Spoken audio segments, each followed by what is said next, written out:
Dans la salle Hector entre le FC Porto qui a donc enchaîné 5 matchs, 5 victoires et l'Olympique Lyonnais.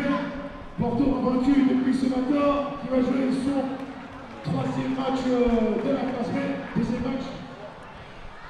5 matchs, 5 victoires pour le FC Porto, c'est ce que nous rappelle le speaker. Effectivement, le FC Porto qui est pour Bastien comme pour moi, je pense, une des 2 meilleures équipes qui nous a été donnée de voir depuis ce matin. Je pense que Bastien, tu es tout à fait d'accord avec ce constat. Ouais, alors totalement, c'est dans les meilleures équipes, je dirais peut-être pas dans les 2 parce que c'est difficile d'en dégager vraiment 2 spécifiquement.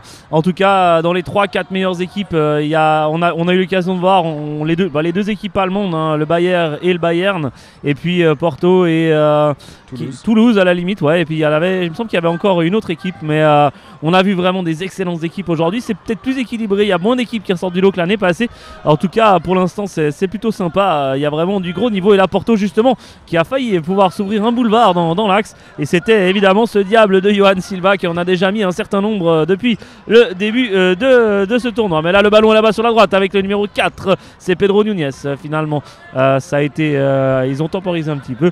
Les joueurs de Porto là-bas qui se mélangent de nouveau. Une possibilité dans l'axe. C'était Duarte Silva. Finalement, ça revient au niveau de la ligne médiane. Porto qui temporise et qui temporise tellement que le ballon file en touche et ça sera Lyon qui va pouvoir se dégager.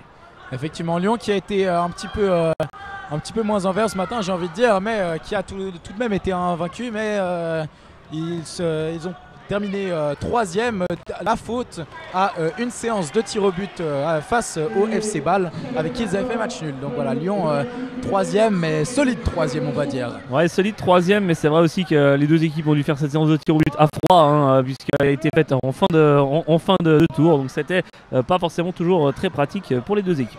Effectivement, avec là Lyon qui va devoir s'employer pour arrêter le petit Johan Silva.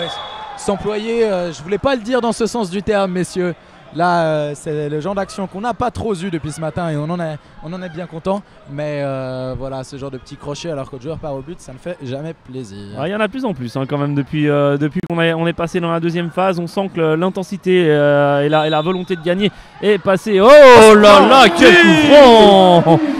Je le voyais pas partir comme ça celui-là, c'est pour ça que je me suis pas interrompu, c'est que je pensais qu'il allait bien partir mais peut-être pas en pleine lucarne aussi bien que ça. Ouais, Johan Silva qui nous marque son 2e exceptionnel but de l'après-midi.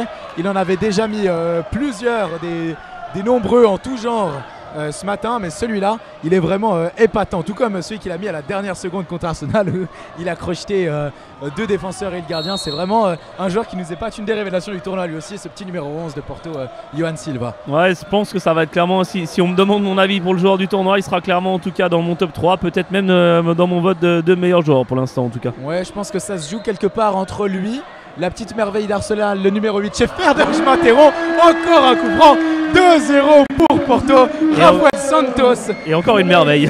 Oui, vraiment. Alors peut-être que celui-ci était un petit peu plus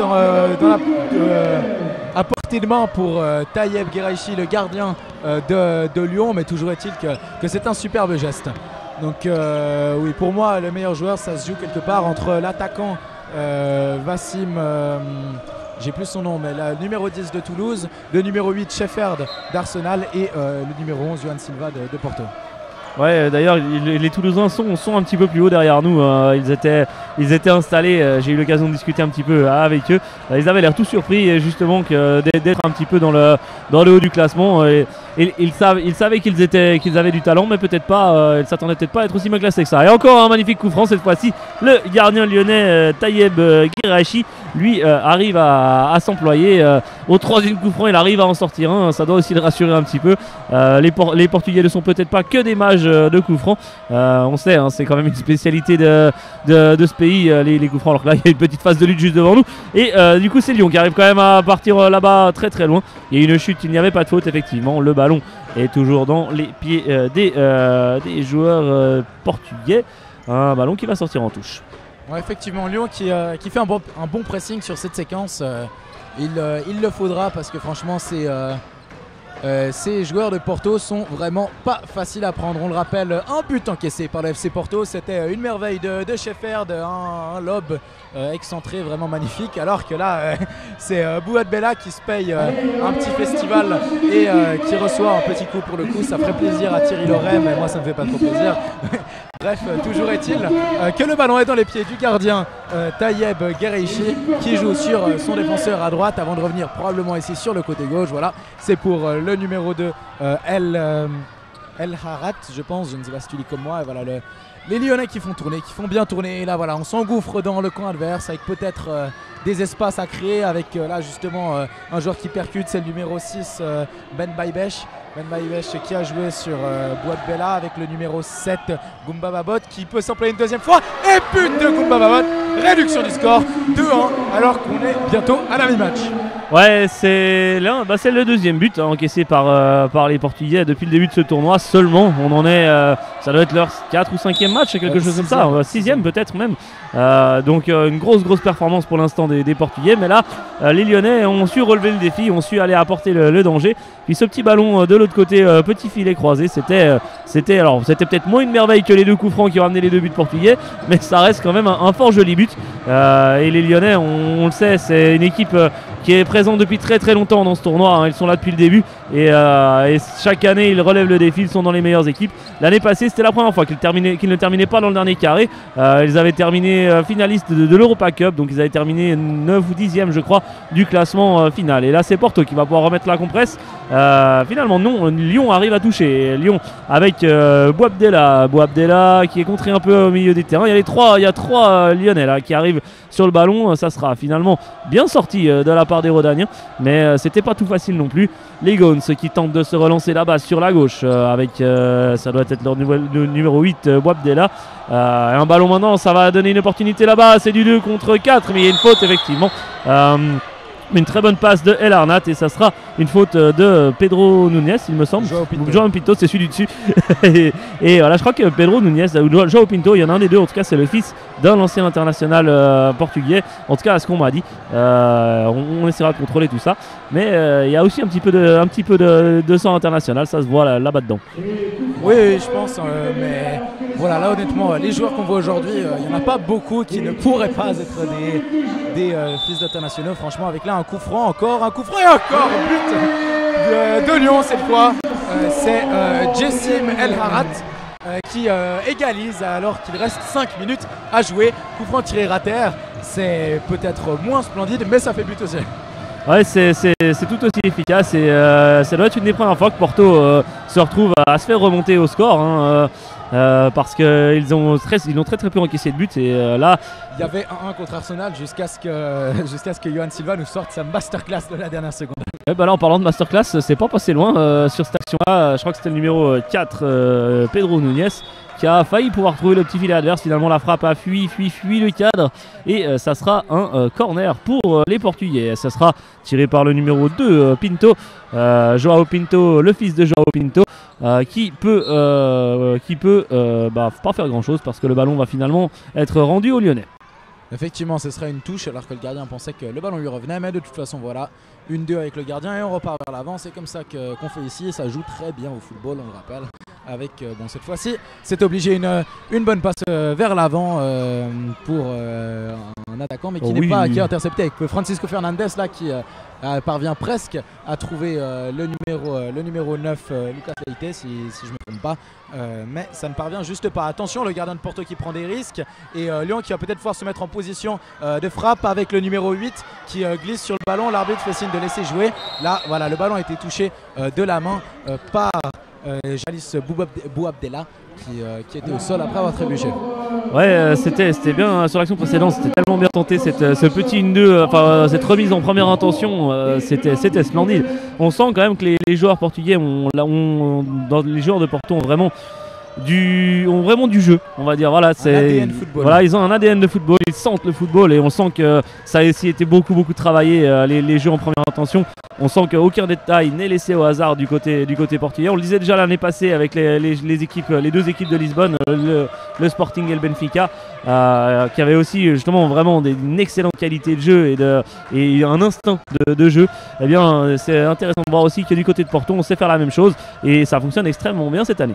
Ouais, je dois même dire que je suis un petit peu soulagé de voir que il y a des identités de jeu qui se retrouvent. Porto a un jeu qui est fondamentalement latin, j'ai envie de dire, alors que les équipes allemandes que tu soulignais sont beaucoup plus sans sombrer dans le cliché bien sûr, mais il y a beaucoup plus d'automatisme. C'est plus strict, on construit vraiment précisément, on va dire, voilà, ouais, c'est la précision. On a une tendance ces temps-ci à une uniformisation du football qui s'est vue notamment avec la dernière Coupe du Monde en Russie, et je suis assez satisfait de voir qu'au niveau de la formation, il y a tout de même une identité qui est respectée, parce que ça veut dire que quand ces joueurs ou certains de ces joueurs arriveront au niveau professionnel, voire peut-être international dans 10 ans, il y aura un héritage qui perdurera, et ça, je suis assez rassuré.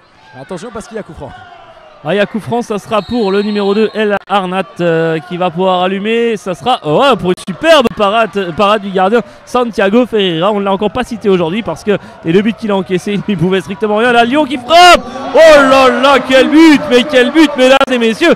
L'Olympique Lyonnais qui était mené 2-0, qui a renversé le FC Porto complètement là sur la deuxième moitié de ce match, et ça fait 3-2 pour les Guns, et une superbe frappe. Elle a peut-être été légèrement déviée, c'est possible aussi, mais une superbe frappe qui a fini au fond des filets de Santiago Ferreira, qui n'a strictement rien pu faire. Le ballon est là-bas sur le portier de Lyon. Lyon est complètement revigoré là. Ils étaient un peu timorés au début du match, mais alors depuis qu'ils ont marqué leur premier but, ils deviennent vraiment très puissants. Oui, effectivement, avec là le numéro 3, Farel Cafara, qui joue là tout juste devant. Le ballon lui revient, on joue avec le gardien, passe dans un petit intervalle. Attention, il faut attaquer son ballon, messieurs, sinon ça risque de faire mal, parce qu'on l'a dit, tout va très vite ici. Un petit tacle du numéro 11, je crois que... Ah non, c'était le numéro 7, Rodrigo Costa. Maintenant, j'ai tellement vu le FC Porto que j'essaie de me rappeler des joueurs à leur tête, mais ça arrive encore que je me trompe. Une mauvaise passe là du numéro 7, Rodrigo Costa, qui bénéficiera à Lyon, donc, puisque le club rhodanien bénéficie d'une touche dans sa propre moitié. Mais attention, parce que les joueurs de Porto font le pressing avec un tacle là de Francisco Fernandes, mais qui n'empêche pas les Lyonnais de mettre un bon ballon devant. Alors ça va très vite là, avec beaucoup de verticalité. Francisco Fernandes qui se retourne, va-t-il pouvoir frapper? Il évite la sortie du gardien. Oh là là, quel but! Super travail de Francisco Fernandes, qui permet à son coéquipier d'égaliser. Il reste 10 secondes. Magnifique. Alors ça, c'était au moment où les Lyonnais sont dégagés tout à l'heure, j'ai regardé la pendule, il restait 40 secondes, et les joueurs de Porto ont réussi en l'espace de 10 secondes à peu près à récupérer le ballon depuis leur camp de défense, depuis leur gardien, et réussi à remonter le ballon, l'emmener jusqu'au but, et arriver à faire encore éliminer le gardien, faire la dernière passe, mettre le ballon au fond pour une égalisation à 3 partout sur le gong quasiment. Une égalisation qui, alors, c'est les premiers points perdus par Porto, mais c'est des points aussi, voilà, c'est finalement un point de gagné aussi, parce que le match était quand même sacrément mal emmanché sur la fin. Effectivement, et félicitations à Lyon, qu'on avait vu un petit peu timoré, on va dire, sur leur dernier match contre contre un autre... J'arrive plus à me souvenir. Peu importe qui c'était à la limite, voilà. Mais on les a vus plus timorés par le passé, et c'est vrai qu'ils se sont bien remis, et puis voilà, c'est un plaisir de les voir comme ça. Et on va tout de suite céder la parole pour un match entre Genoa et l'Atalanta ou l'Inter. C'est Joma, donc c'est l'Atalanta. Je vais laisser Thomas et Matteo commenter ça.